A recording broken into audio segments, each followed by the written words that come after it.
नमो रजनीशाय नमः।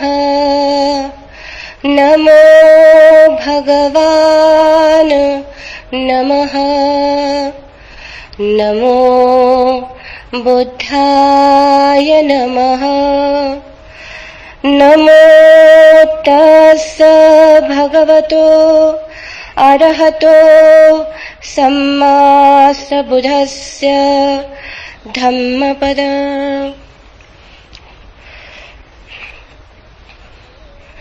मनोपुबंगमा धम्मा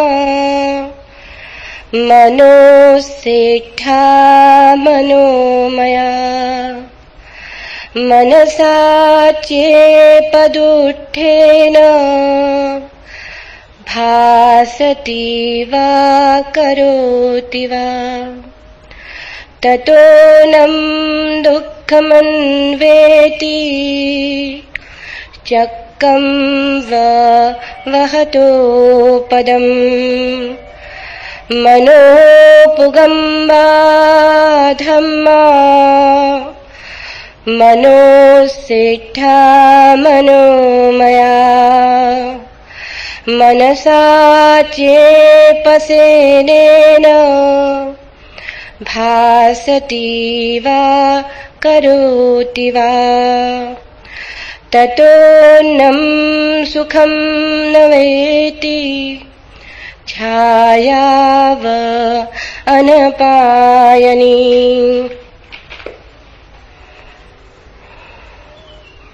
अकोच्छीमम् अवधीमम् अजीनीमं महासिमे ये च तम् उपन्हन्ति वेरं ते न सम्मति।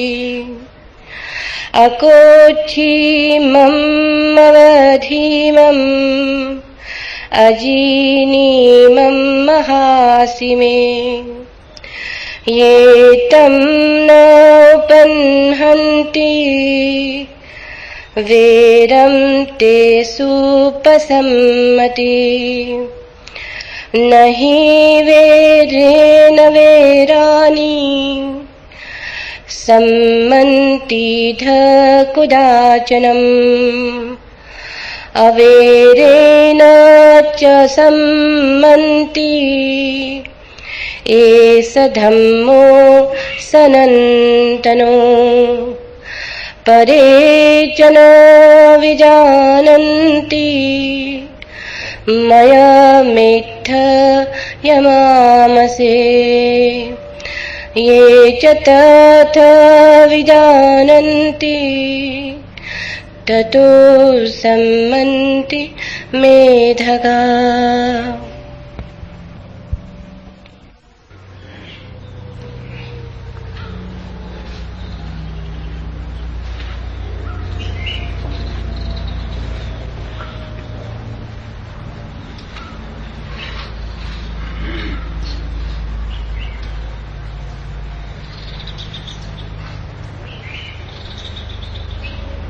गौतम बुद्ध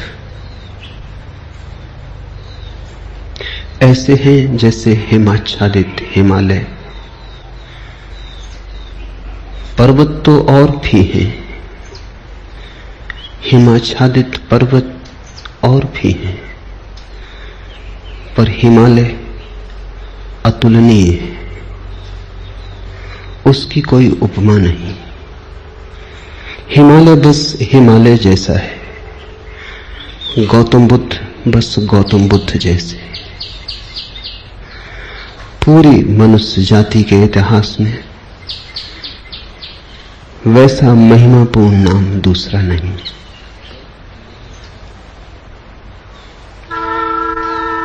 गौतम बुद्ध ने जितने हृदयों की वीणा को बजाया है उतना किसी और ने नहीं। गौतम बुद्ध के माध्यम से जितने लोग जागे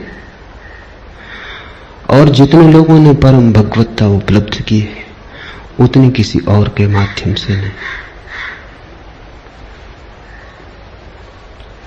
गौतम बुद्ध की वाणी अनूठी है और विशेषकर उन्हें जो सोच विचार, चिंतन मनन, विमर्श के आदि हैं।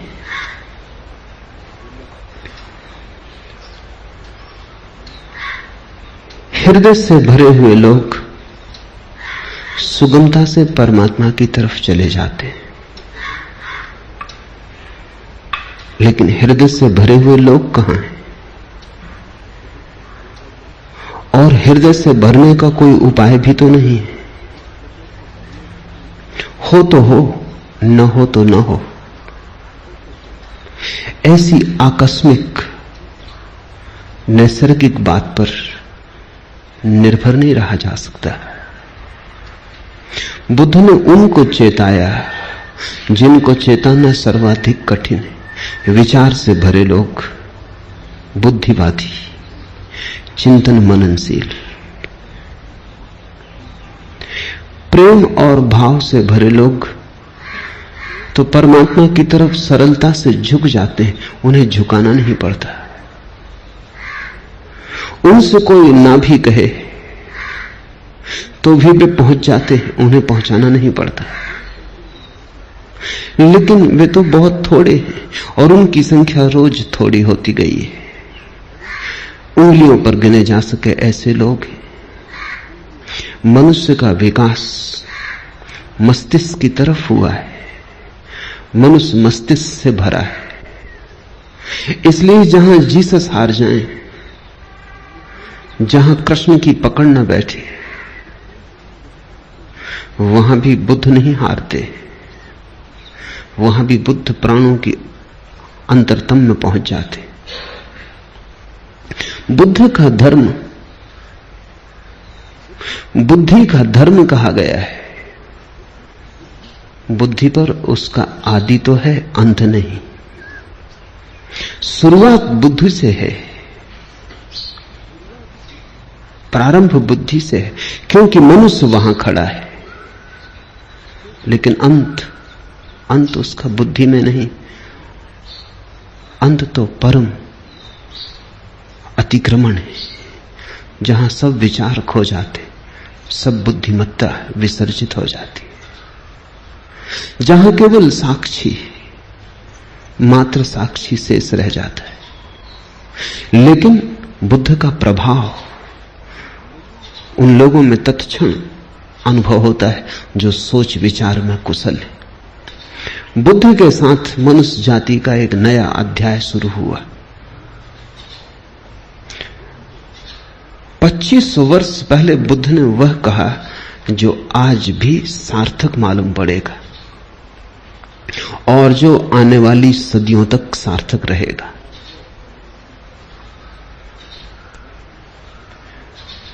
बुद्ध ने विश्लेषण दिया, एनालिसिस दी, और जैसा सूक्ष्म विश्लेषण उन्होंने किया कभी किसी ने ना किया था और फिर दोबारा कोई ना कर पाया। उन्होंने जीवन की समस्या के उत्तर शास्त्र से नहीं दिए, विश्लेषण की प्रक्रिया से दिए। बुद्ध धर्म के पहले वैज्ञानिक, उनके साथ श्रद्धा और आस्था की जरूरत नहीं, उनके साथ तो समझ पर्याप्त है। अगर तुम समझने को राजी हो तो तुम बुद्ध की नौका में सवार हो जाओगे। अगर श्रद्धा भी आएगी तो समझ की छाया होगी, लेकिन समझ के पहले श्रद्धा की मांग बुद्ध की नहीं। बुद्ध ये नहीं कहते कि जो मैं कहता हूं भरोसा कर लो। बुद्ध कहते हैं सोचो, विचारो, विश्लेषण करो, खोजो, पाओ अपने अनुभव से तो भरोसा कर लेना। दुनिया के सारे धर्मों ने भरोसे को पहले रखा है, सिर्फ बुद्ध को छोड़कर। दुनिया के सारे धर्मों में श्रद्धा प्राथमिक है, फिर ही कदम उठेगा। बुद्ध ने कहा अनुभव प्राथमिक है, श्रद्धा आनुषांगिक है। अनुभव होगा तो श्रद्धा होगी, अनुभव होगा तो आस्था होगी। इसलिए बुद्ध कहते हैं आस्था की कोई जरूरत नहीं है, अनुभव के साथ अपने से आ जाएगी, तुम्हें लानी नहीं। और तुम्हारी लाई हुई आस्था का मूल्य भी क्या हो सकता है? तुम्हारी लाई आस्था के पीछे भी छिपे होंगे तुम्हारे संदेह। तुम आरोपित भी कर लोगे विश्वास को, तो भी विश्वास के पीछे अविश्वास खड़ा होगा। तुम कितनी ही दृढ़ता से भरोसा करना चाहो, लेकिन तुम्हारी दृढ़ता कपती रहेगी और तुम जानते रहोगे कि जो तुम्हारे अनुभव में नहीं उतरा है उसे तुम चाहो भी तो भी कैसे मान सकते हो, मान भी लो तो भी कैसे मान सकते हो। तुम्हारा ईश्वर कोरा शब्द जाल होगा जब तक अनुभव की किरण न उतरी हो। तुम्हारे मोक्ष की धारणा मात्र शाब्दिक होगी जब तक मुक्ति का थोड़ा स्वाद तुम्हें न लगा हो। बुद्ध ने कहा मुझ पर भरोसा मत करना, मैं जो कहता हूं उस पर इसलिए भरोसा मत करना कि मैं कहता हूं। सोचना, विचारना, जीना तुम्हारे अनुभव की कसौटी पर सही हो जाए तो ही सही है, मेरे कहने से क्या सही होगा। बुद्ध के अंतिम वचन हैं अपदीपो भव, अपने दिए खुद बनना। और तुम्हारी रोशनी में तुम्हें जो दिखाई पड़ेगा फिर तुम करोगे भी क्या? आस्था ना करोगे तो करोगे क्या? आस्था सहज होगी, उसकी बात ही उठानी व्यर्थ है। बुद्ध का धर्म विश्लेषण का धर्म है, लेकिन विश्लेषण से शुरू होता है, समाप्त नहीं होता। वहां समाप्त तो परम संश्लेषण पर होता है। बुद्ध का धर्म संदेह का धर्म है, लेकिन संदेह से यात्रा शुरू होती है, समाप्त नहीं होती। समाप्त तो परम श्रद्धा पर होती। इसलिए बुद्ध को समझने में बड़ी भूल हुई, क्योंकि बुद्ध संदेह की भाषा बोलते तो लोगों ने समझा ये संदेहवादी है। हिंदू तक न समझ पाए, जो जमीन पे सबसे ज्यादा पुरानी कौम। बुद्ध निश्चित ही बड़े अनूठे रहे होंगे, तभी तो हिंदू तक समझने से चूक गए। हिंदुओं तक कोई आदमी खतरनाक लगा, घबराने वाला लगा। हिंदुओं को भी लगा कि ये तो सारे आधार गिरा देगा धर्म के। और यही आदमी है जिसने धर्म के आधार पहली दफा ढंग से रखे। श्रद्धा पर भी कोई आधार रखा जा सकता है, अनुभव पर ही आधार रखा जा सकता है। अनुभव की छाया की तरह श्रद्धा उत्पन्न होती। श्रद्धा अनुभव की सुगंध है, और अनुभव के बिना श्रद्धा अंधी है। और जिस श्रद्धा के पास आंख ना हो, उससे तुम सत्य तक पहुंच पाओगे? बुद्ध ने बड़ा दुस्साहस किया। बुद्ध जैसे व्यक्ति पर भरोसा करना एकदम सुगम होता है। उसके उठने बैठने में प्रामाणिकता होती है, उसके शब्द शब्द में वजन होता है, उसके होने का पूरा ढंग स्वयं सिद्ध होता है। उस पर श्रद्धा आसान हो जाती है। लेकिन बुद्ध ने कहा तुम मुझे अपनी बैसाखी मत बनाना। तुम अगर लंगड़े हो, मेरी बैसाखी के सहारे चल लिए, कितनी दूर चलोगे? मंजिल तक न पहुंच पाओगे। आज मैं साथ हूं, कल मैं साथ न रहूंगा, फिर तुम्हें अपने ही पैरों पर चलना है। मेरी रोशनी से मत चलना, क्योंकि थोड़ी देर को संग साथ हो गया है अंधेरे जंगल में, तो मेरी रोशनी में थोड़ी देर रोशन हो लोगे, फिर हमारे रास्ते अलग हो जाएंगे। मेरी रोशनी मेरे साथ होगी, तुम्हारा अंधेरा तुम्हारे साथ होगा। अपनी रोशनी पैदा करो, अपदीपो भव। ये बुद्ध का धम्मपद। कैसे वो रोशनी पैदा हो सकती है अनुभव की, उसका विश्लेषण है। श्रद्धा की कोई मांग नहीं है, श्रद्धा की कोई आवश्यकता भी नहीं है। इसलिए बुद्ध को लोगों ने नास्तिक कहा, क्योंकि बुद्ध ने यह भी नहीं कहा कि तुम परमात्मा पर श्रद्धा करो। तुम कैसे करोगे श्रद्धा? तुम्हें पता होता तो तुम श्रद्धा करते ही, तुम्हें पता नहीं है। इस अज्ञान में तुम कैसे श्रद्धा करोगे? और अज्ञान में तुम जो श्रद्धा बांध भी लोगे वो तुम्हारी अज्ञान के ईंटों से बना हुआ भवन होगा। उसे तुम परमात्मा का मंदिर कैसे कहोगे? वो तुमने भय में बना लिया होगा। मौत डराती होगी इसलिए सहारा पकड़ लिया होगा। यहां जिंदगी हाथ से जाती मालूम होती होगी इसलिए स्वर्ग की कल्पनाएं कर ली होंगी। लेकिन इन कल्पनाओं से, भय पर खड़ी हुई इन धारणाओं से कहीं कोई मुक्त हुआ है? इसी से ही तो आदमी पंगु है, इससे ही तो आदमी पक्षाघात में दबा है। इसलिए बुद्ध ने ईश्वर की बात नहीं की। एच.जी. वेल्स ने बुद्ध के संबंध में कहा है कि पृथ्वी पर इस जैसा ईश्वरीय व्यक्ति और इस जैसा ईश्वर विरोधी व्यक्ति एक साथ पाना कठिन। So God like and so godless. अगर तुम ईश्वरीय प्रतिभाओं को खोजने निकलो तो तुम बुद्ध से ज्यादा ईश्वरीय प्रतिभा कहां पाओगे?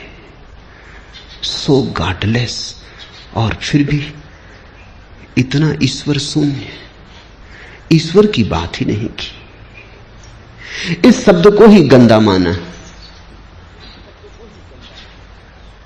इस शब्द का उच्चार नहीं किया। इससे यह मत समझ लेना कि ईश्वर विरोधी थे बुद्ध। उच्चार नहीं किया क्योंकि उस परम शब्द का उच्चार किया नहीं जा सकता। उपनिषद कहते हैं ईश्वर के संबंध में कुछ कहा नहीं जा सकता, लेकिन इतना तो कह ही देते। बुद्ध ने इतना भी ना कहा। वो परम उपनिषद, उनके पार उपनिषद नहीं जाता। जहां उपनिषद समाप्त होते हैं वहां बुद्ध शुरू होते। आखिर इतना तो कह ही दिया, रोक ना सके अपने को कि ईश्वर निर्गुण है, तो निर्गुण उसका गुण बना दिया। कहा कि ईश्वर निराकार है, तो निराकार उसका आकार हो गया। लेकिन बिना कहे न रह सके। उपनिषद के ऋषि भी बोल गए, मौन में ही संभालना था उस संपदा को, बोलकर गंवा दी। बंधी मुट्ठी लाख की थी, खुली दो कौड़ी की हो गई। वो बात ऐसी थी कि कहनी नहीं थी, क्योंकि तुम जो कुछ भी कहोगे वो गलत होगा। यह कहना भी कि परमात्मा निराकार है गलत है, क्योंकि निराकार भी एक धारणा है, वो भी आकार से ही जुड़ी है। आकार के विपरीत होगी तो भी आकार से संबंधित है। निराकार का क्या अर्थ होता है? जब भी अर्थ खोजने जाओगे आकार का उपयोग करना पड़ेगा। निर्गुण का क्या अर्थ होता है? जब भी कोई परिभाषा पूछेगा गुण को परिभाषा में लाना पड़ेगा। ऐसी निर्गुणता भी बड़ी नपुंसक है जिसकी परिभाषा में गुण लाना पड़ता है। और ऐसे निराकार में क्या निराकार होगा जिसको समझाने के लिए आकार लाना पड़ता है। बुद्ध से ज्यादा कोई भी नहीं बोला और बुद्ध से ज्यादा चुप भी कोई नहीं। कितना बुद्ध बोले। अन्वेषक खोज करते हैं तो वो कहते हैं एक आदमी इतना बोला, ये संभव कैसे? उन्हें डर लगता है कि इसमें बहुत कुछ प्रक्षिप्त है, दूसरों ने डाल दिया है। कुछ भी प्रक्षिप्त नहीं है। जितना बुद्ध बोले पूरा संग्रहित ही नहीं हुआ है। खूब बोले और फिर भी उनसे ज्यादा चुप कोई भी नहीं, क्योंकि जहां जहां नहीं बोलना था वहां नहीं बोले। ईश्वर के संबंध में एक शब्द ना कहा। इस खतरे को भी मोल लिया कि लोग नास्तिक समझेंगे, और आज तक लोग नास्तिक समझे जा रहे हैं। और इससे बड़ा कोई आस्तिक कभी हुआ नहीं। बुद्ध महाआस्तिक है। अगर परमात्मा के संबंध में कुछ कहना संभव नहीं है तो फिर बुद्ध ने ही कुछ कहा, चुप रह के इशारा किया। पश्चिम के